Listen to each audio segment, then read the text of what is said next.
Hey everyone, today I'm diving into a topic that stirs up a lot of questions among young Nigerians, especially if you're Igbo or interested in Igbo culture.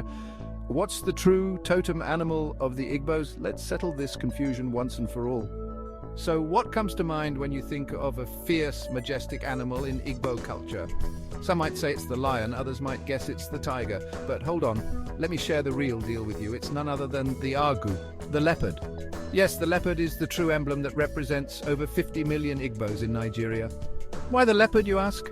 Well, it's not just a random choice. The leopard, or the Agu, holds a significant place in Igbo cosmology and history. It's so important that it was even mounted proudly on the now-defunct Biafran notes. That's right, it was literally money.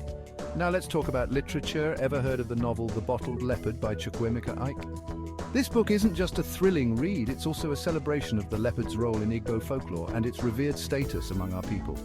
But why the leopard over the lion, you might wonder? Here's a little geography lesson mixed with some zoology. The leopard, or king of the Igbo rainforest jungle, is perfectly suited to our landscape.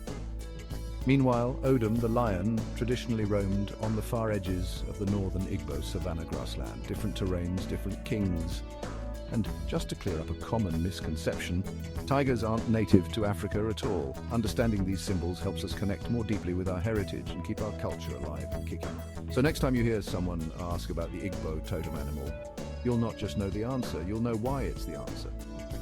If you enjoyed this dive into our culture and history, don't forget to like, share, and subscribe for more insights and fun facts.